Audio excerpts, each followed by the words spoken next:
Welcome to the Seraphine podcast. I'm Seraphine Arocha, and today I'm with Aaron Graham. How we doing? I am doing good. It's good to see you. We both got the ball caps on. Oh, yeah. I love it. Well, today, guys, we are going to be helping you out. For those of you who have ever been interested into getting into podcasting, I kind of wish that somebody had kind of given me a little idea of like what to expect. So we're going to give you 7 with the Seraphine 7 essentials that you need to have to produce a podcast. We're going to talk to you about audio, of course, because that is what a podcast is, audio. But because we're audio visual, we're also going to tie in what we use at the Seraphine podcast. We're going to start out, though, with the 7 budget-friendly options. And what we're going over is recording, microphones, camera, lighting, headphones, soundproofing, and studio. So, Aaron, I'm going to throw it to you as we start out with recording. Yeah, let's get it started.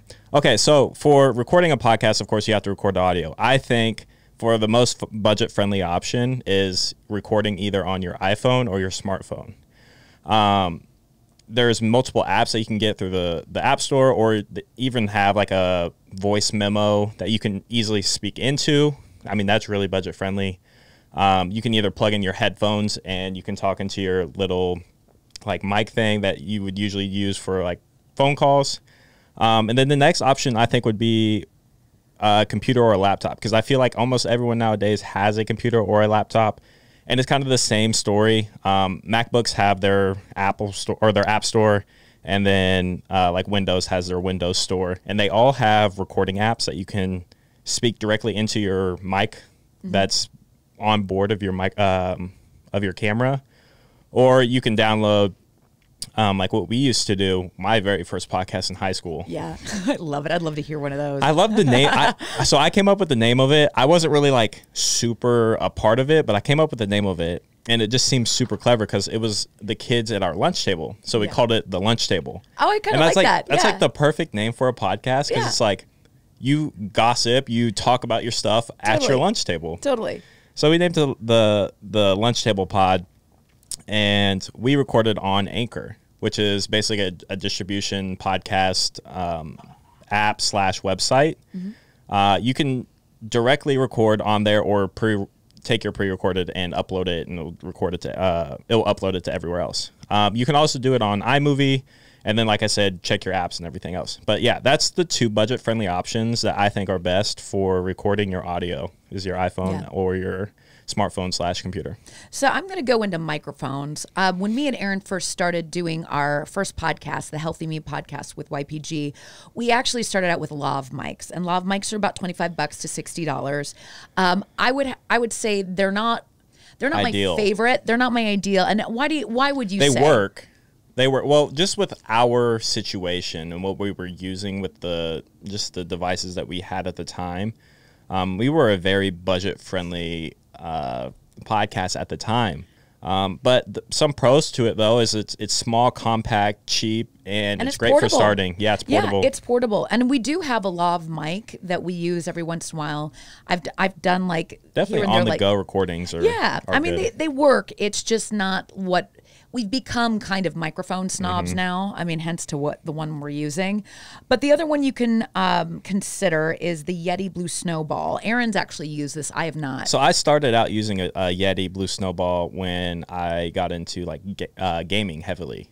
And it's a great mic for, of course, communicating when you're gaming. But you can take it, like if you have one, say you wanted to start a podcast and you are into gaming, you can easily use this one as a budget-friendly option, as it's about $40, under $50 at least, because it's a standalone mic. You can only use it USB, so you can't really quite use it with your phone. It's more of like a plug-and-play into your laptop, and it's better than your built-in microphone that you get in from your computer or your iPhone. So a tip, though, is... Of course, any microphone is going to sound better when you're closer to it. Yeah. It's going to cut out any of that audio, that background audio. Fuzz. Yeah. So the other one is, it's the PYLE, right? Yeah, the Pyle T120. So this one's $45. I saw this one on Amazon.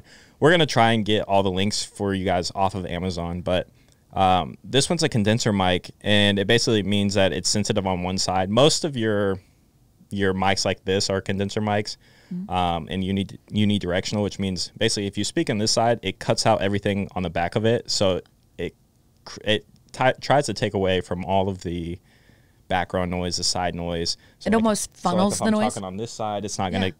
It's just basically unidirectional means one way. Yeah, so that's cool. It funnels the sound. Yeah, that's so cool. So the cool thing with this kit is it's $45, but it also comes with a pop filter. It's USB supported. It comes with a windscreen, a tabletop stand, shock mounts, and a storage case. So I think that's really cool because basically that's this whole setup, except without a pop filter, which we used to use. But for $45, and this right here was like $500. Yeah, no kidding. So I mean, it's a good deal. Yeah, I mean, it's a great deal. I mean, I haven't personally used that microphone. But I think, I mean, it makes you look the part at least. Oh, totally. Now, have you used the Pseudotac Professional? No. So the only mics that I've used, we'll talk about in the mid to high range, but these two mics are pretty much the same as far as what they come with: pop filter, USB supported, windscreen, wind filter. The real difference between the two is one's a table stand and one's an arm stand. I gotcha. So it depends on what kind of podcast style you like. Sometimes I sit there, I'm like, man, I kind of want a table stand because it just feels not as many moving parts, and easier to move around. Totally. We'll watch guests. The guests get like so intimidated. They're like, what do I do with this? Do I push it back? This whole thing move? I'm like, you can adjust it. And they like sometimes like try to take the table out. I'm like, okay, no more no touchy. Well, then we'll move on from that. So you've got quite a few nice references for microphones on that budget friendly option, and we go into the camera. So I'm going to throw this back to you. So for the cameras, I think your best option, if you have one, which I feel like a lot of the times most people have nowadays, are using your iPhone or your smartphone. A little trick for your iPhone, depending on what you want to record, if you want to just record 1080, I think that's standard for most iPhones nowadays. But I'll show you on screen. You can go into your settings and you can change your recording settings to 4K. Depending on if that's what you want, if that's what you're interested in. I mean, we could honestly shoot this podcast on 3 iPhones and be great. Really? Yeah. Like we wouldn't even. He tells me this now. After I just spent all this money on these cameras. No, but I mean, they have their limitations. But I mean, starting out, if you have your iPhone, it will work perfect. 1080 4K. I mean, it's easy, and like I said, most people have them. And then there's this Siri video camera that we found on Amazon that I think is a pretty good. I mean, if you want to keep it more of like a professional feeling and actually have like a standalone camera, this thing shoots 1080 at 30 frames, which is basically what your standard video definition. And it zooms in. Right? It zooms in. So like, it's hard because like, if you have an iPhone, I would just stick with your iPhone or your smartphone. If you don't have a good iPhone, you have an older one, or if you have like an older smartphone, I would suggest going with this like Siri camcorder because like I said, it's on Amazon. I think it's less than $50. And then our next option is a webcam or an HD webcam. I've seen this tip from another guy I follow on YouTube. He uses a webcam as like his widescreen. Oh, that's cool. Because you don't have to worry about cutoff times with webcams. They continuously record. So I mean, getting an HD webcam, like I said, that one's only $40 as well. You can find them higher or lower, give or take. We'll link you one on Amazon. But that's another. It's standalone. You can get multiple, and those plug straight into your computer. You can directly record from them. And I think that's another great option outside of your iPhone. So we'll go into lighting. So for me, lighting is essential. My 44-year-old ass is like, light me up in the best way possible. But, in the beginning, I needed to really educate myself on the range of it. So the first one was it's HPUSN, right? Right. Softbox lighting. The kit is about $69.99 and includes 2 for lighting, 2 reflectors, 2 soft boxes, 2 tripods. The only problem is there's no ability to adjust the color temp, and it's about 5,500 Kelvin temperature. What do you think of this one? I mean, for $69, you can't really beat getting 2 decent light. I mean, it's better than your just overhead lights, for sure. So you get 2 of everything. A softbox is crucial for creating or cutting out those harsh shadows.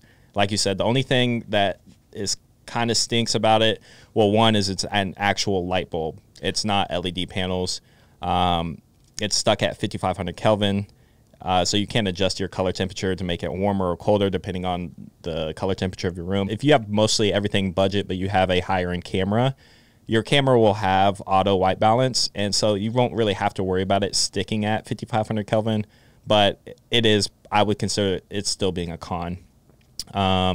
Yeah. So those are the 3 cons with that one. Then we've got the Faux Pick Softbox Kit, and that's $79.99, and that includes the 2 soft boxes, the 2 tripods.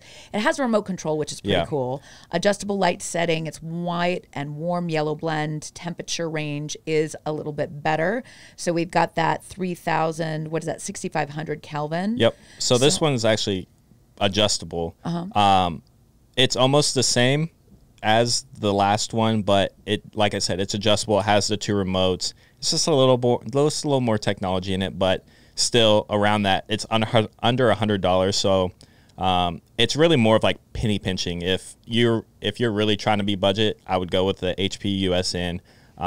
But if you have a little more money to spend, for sure go with the Faux Pick, because those 2 are pretty interchangeable. Yeah. But the next one, the Seraphien, that one's an actual LED panel. Oh, cool. So, like what we have. Yeah. So we don't have an actual light bulb, which I think is a better option. Yeah. It's a lot cooler. Like not cooler as in like, I'm cool, but like cooler as in temperature in your room. Because like if you have a smaller studio, things will, depending on how many people you have, things will heat up. Yep. It comes with, of course, 2 of them, 2 tripods, 2 batteries.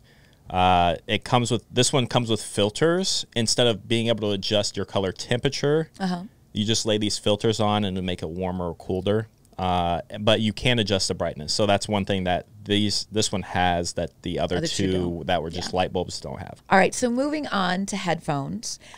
We've got the ATM 20. And grouping it with the ATM 30X, right? $50 to $69. Talk to me about the difference in these two. So the AT for that stands for Audio Technica. So that's the brand. The M20 is just basically the product name. So your lower cost is your M20 and your higher cost is M30. Headphones, in my opinion, because I'm a nerd, is basically like RAM if you're building a computer. If you guys know what I'm talking about, RAM is RAM, which is headphones are headphones. They all have a price tag. They're all going to fluctuate. But as long as you're hearing good quality sound, it honestly doesn't matter unless you're doing some kind of music production type stuff. Yeah. So, I mean, I think I've started out with the M20X just because that was my price point at the time. Yeah. Anyway, like I said, headphones are headphones, just like RAM is RAM. So I think depending on, it's basically just penny pinching. If you have the money for the M20s, get the M20s. If you have a little bit more for the M30s, you won't even hear a difference between the M20s and M30s. It will have to do with just comfortability as well as like what the ear cups are made of and everything. Well, and the other thing too is if you're like me and a little bit of like an anal retentive nerd who's like, I don't really know that much about it, but I want to make sure I'm getting something good. The other one is the Sony MDR 7506. And everyone has seen this headphone somewhere or another, whether it's in your college or high school. I feel like it's the standard headphone you get when you put headphones on in your computer class, in your music class. I've seen it in recording studios. I mean, these headphones have a name.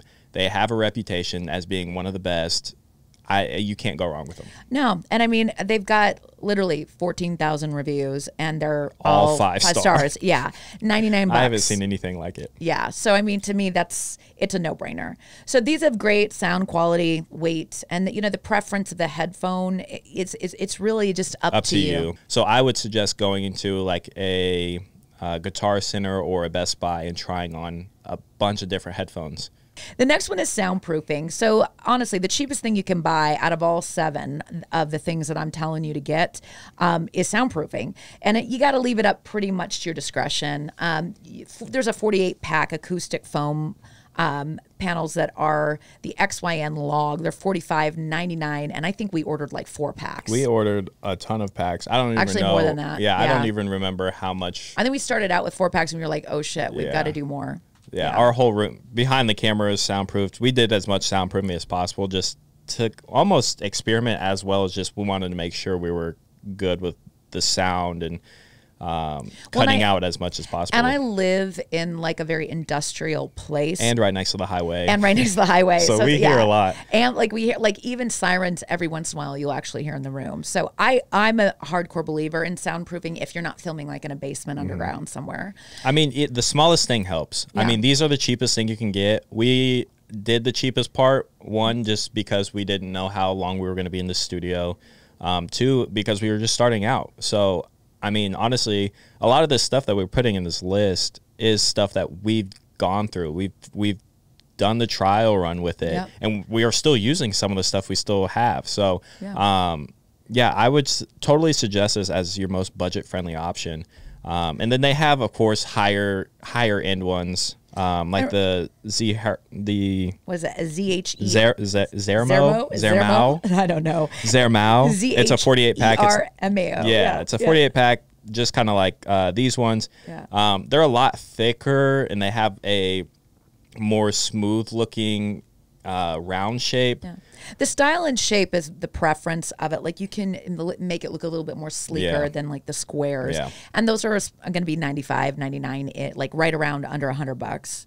I think the other thing that I found really interesting is a hanging sheets, the sound dampening blankets. We've got like an auto mute one. I think it was like $90, and it's 95 by 45 inches, or basically like 8 feet times 4. Think of it as just a big heavy blanket. Yep. You can get, there's so many different styles. So like you can get curtains, but I would suggest getting, like, if you're going to line your walls, because it comes with hanging supplies as well, I would get a blanket, multiple blankets, and just lay them across your wall, especially if you're doing just audio podcast. Yeah. If you're not doing visual, you don't have to worry about what anything looks like. You can just, you literally be in your closet, which is kind of what we're hitting to next time. But you can just, as long as you're surrounding yourself in these blankets, I mean, they work fantastic. They really do. I mean, they are, to me, one of the best things that, you know, we bought, and we have it over a window that's in this room. So the next one is your studio. Basically, this can be the cheapest thing ever. I mean, it's probably the most cheap thing on your list if you do it in a room in a house. You do it in a closet. If you're doing a podcast that's audio, don't worry about it. You literally can go underneath. We have a friend who does it under a blanket. Yep. I don't know if I would suggest that, but I have to say, like, just a bedroom in your house or a closet is good to go. The one that you might think about if you don't want, you know, a lot of in and out of your home is paying like hourly for a Plex pod or a WeWork space.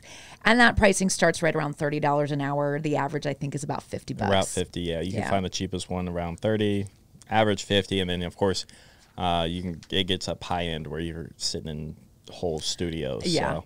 I think it's important when we've elevated our experience on the show, not just chairs, but we've been implementing now like some B-roll, but I think a really cool studio, that's the next thing we'd like to do. So, I mean, along with that, I think the main thing to take away from all of this is you always have to start somewhere, and you always, like, don't rush yourself.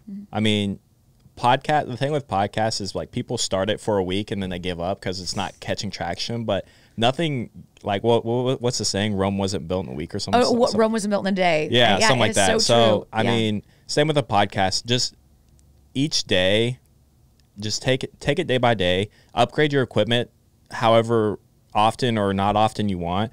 I mean, we don't have everything we want. No. And we're a year in. So, I mean, do your due diligence, as in, like, trying what fits you the most, what fits your podcast. If you're a audio podcast, don't worry so much about how it looks. Like, just make sure it sounds good. So, I mean, there's give and take to everything. There really is. And again, it's a learning curve. And our advice really is, it's trial and error. And, you know, when you first started out, just be patient and you'll learn if you want something that's more higher end. But for now, I hope this has helped you. I wish that I would have had something like this to listen to even start out to navigate through an Amazon or other websites that, you know, can get you started to produce and create a really cool podcast. So with that, I'm going to sign off from me and Aaron. Thank you so much for listening today. If you have any questions for us, please drop them at the bottom. Always click like and subscribe to the podcast. And join us for the second of this series where we talk to you about a higher end production level of a podcast. Thanks so much for joining us. I'm Seraphine from the Seraphine Podcast. Peace.